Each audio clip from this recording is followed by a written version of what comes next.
is up, everyone? It is Andrew Appear here of Beta AT Production and Publishing, bringing you guys a new YouTube video. Well, it's not really new. I uploaded a Kodak Black beat tutorial, but I recently took that down because I thought it was really bad, as well as a couple other people immediately came to it and they're like, yeah, this ain't that good. I'm like, yeah, I know. So because of that, I'm giving you guys a new one. Now, the problem was I originally did it and the recording, for whatever odd reason, did not record the audio. That is kind of a key thing. So I already made the beat. So kind of wish it recorded the process of it, but it's whatever. But here's a new tutorial on how to create a Kodak Black beat or similar style. So I'm gonna first go ahead and play the beat so you guys can decide whether you want to stay or leave. If you want to stay, great. So here's the beat that we made.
So that's the beat that we made. So now I'm gonna go in and break it down and kind of why I did what and such. I know a lot of you prefer the process of making the beat in explanation, but I figured that I already did this, so I might as well do this type of tutorial. And this is the type of tutorial that I've kind of started doing. So we're gonna break down the intro first. So intro, we got this string. And the string, this, very simple melody, and it was just in Nexus. It was a violin solo, and I tracked it into a mixer over here, reverb and a little EQ. EQ didn't really do a whole lot, just a little bit. Didn't need, it's already a heavy processed sound. So you're gonna go from G to G sharp to D to F to G to G sharp to D to F, and it doesn't change up, and that's pretty much what it is. There's no velocity change, nothing. So the string was pretty much the core melody. It's kind of baked under the mix a little bit, but it's also like the main part of the melody. So then here's this, I meant to name this thin string. So it's just like this weird synth string in the semi-real cinematic string and Electric 2. And it was a pretty dope sound. It was just kind of like a background sound. I don't know if this would really be considered a Kodak Black sound, but it's just a little sound that adds to it. And one thing, the reason why I use that violin string was Beethoven. Kodak Black seems to be using a lot of Beethoven type beats, or even Beethoven beats, I believe. So that, in my opinion, I thought that string or violin represented a similar string that Beethoven would use. So that was reasoning on that. Then coming to this chorus, we obviously have our string going all the way through, as well as that thin string, which the thin string, I don't mean to backtrack too much, but it's kind of just a bouncy melody that goes like up, down, up, and just creating this bounce is good way to almost fool the listener and thinking it's like a complex melody. It's like adding a whole bunch of different things. It's just a little technique I do, adding just little things here and there. We originally there was some other, here. There's some notes and then different velocity, just to change things up. Then we got into these bells. Now, Kodak Black seems to be using a lot of bells, but this is just a very simple bell melody. And I have a delay on there with a little time and a ping pong effect, so it goes back and forth through your headphones or speakers, like a ping pong effect. So that was pretty much the main melody for the first half of the chorus.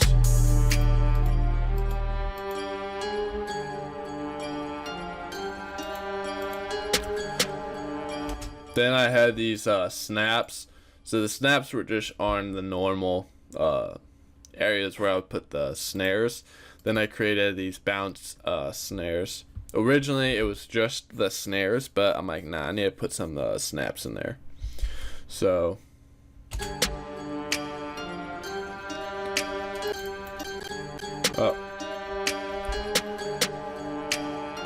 kind of see that bounce.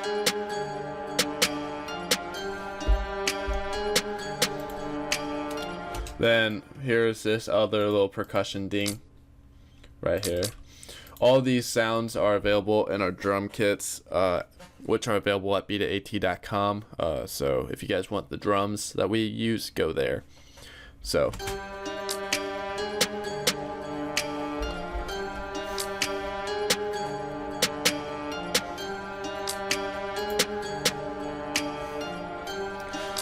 you can kind of see the melody that we're coming up with. And then I had this hi-hat, which is right over here. Now I just did a standard two-step, and then went in here. Every other one I just changed the velocity. So if we get that, adding more of that rhythm. I'm trying to create a lot of rhythm, not too much of the melody. That's what the vibe I was going for, kind of like Beethoven-y, but Beethoven also uses some crazy melodies. So, but focusing on more of the percussion on this beat. So then pulling up the open hats, just a standard open hat. Then we have these Orchestral Crash. You guys all know it. And it just came in at the beginning. Now here for our 808, normally I don't use 808.2. I usually use 808, just the first 808 in our AT sound kit. But this 808 has more of that big, fuller sound, like that boom, like. So that 808 definitely, it was like I had to. And that's I was listening to a lot of Kodak Black's beats, and they tend to have like a loud 808, like it's pretty that fuller sound. So I tuned everything down to G, as you can see, but it's not really G. It's just how our 808 is set up. And then I went to cut self. So every time what that does, if you click here and then go to miscellaneous and then the cut self, after you put in all your notes, this is after putting in all the notes, it'll detect where everything is, and then it'll cut accordingly to whenever a note hits. So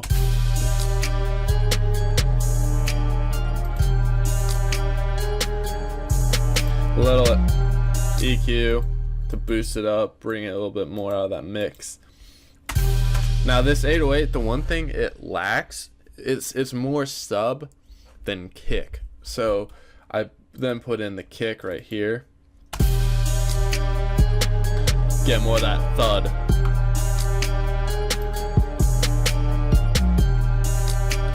And I'm still creating that bounce. Now, here's our last thing that we had, was this just crash 2. It's just a different crash. This crash was this one, whereas Orchestral Crash is this one. So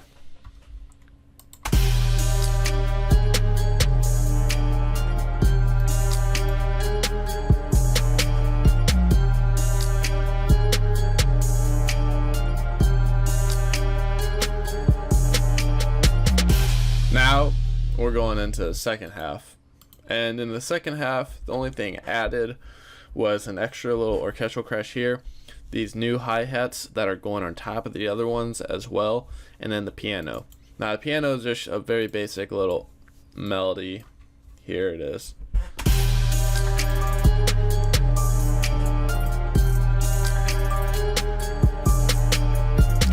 It's like that ominous piano. I could see it definitely being like a 21 Savage type piano beat, you know.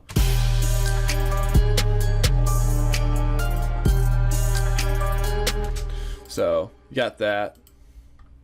Gonna pull up this hi-hat now. Now this hi-hat is like the normal drill trap, but we have to go through the mixer, in which I just toss on this chorus, and it's gonna create this panning effect filter thing. It's like a cool little chorus effect. I like to do it to a hi-hat. Like when I have multiple hi-hats going at the same time, I might do it to one, because it tends to lighten it and allow like room for both of them.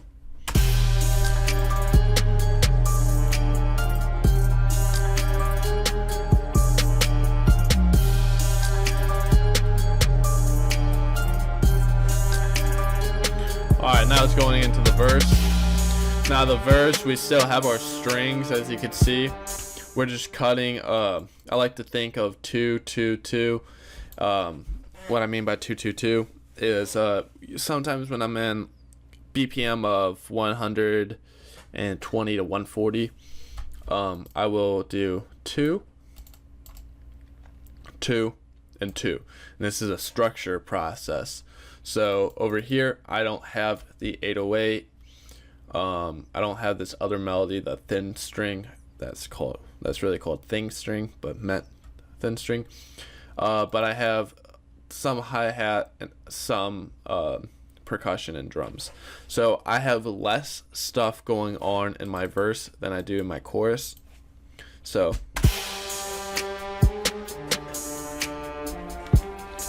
the first 8 bars.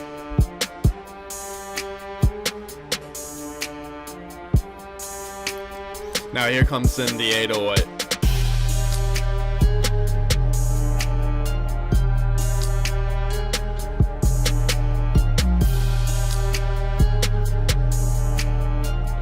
So here's another end to this would be the end of a 16 bar measure.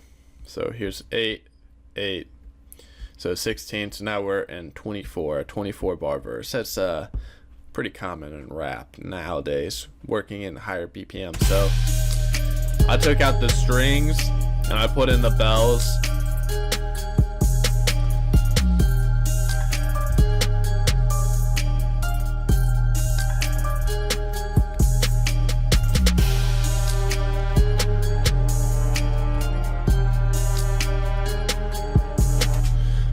One thing I forgot to mention was I have 2 different snare patterns. So here's one snare pattern.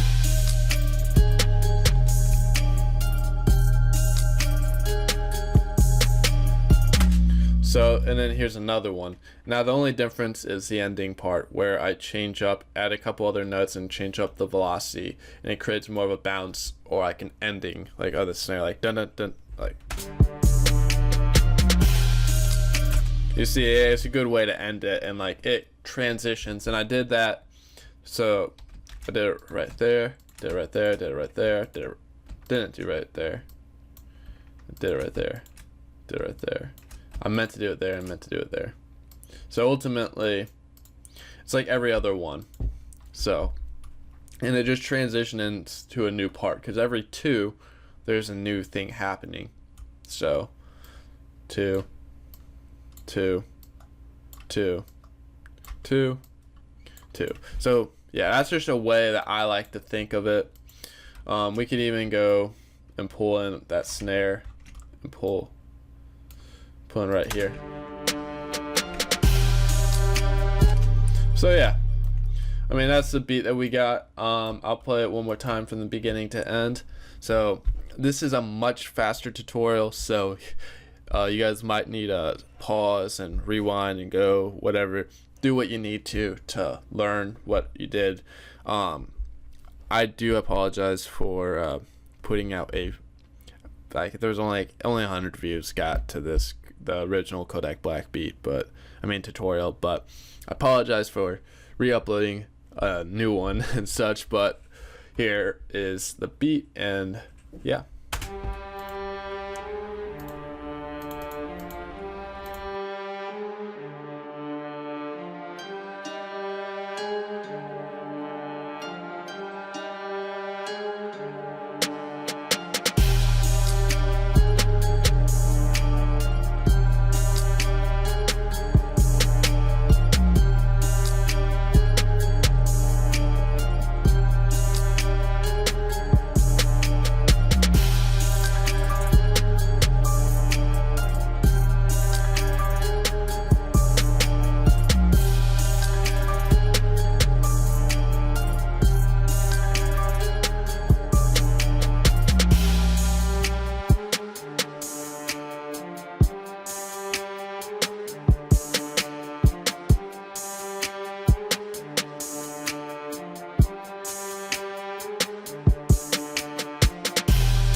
So hopefully you all enjoyed this and were able to get something out of it.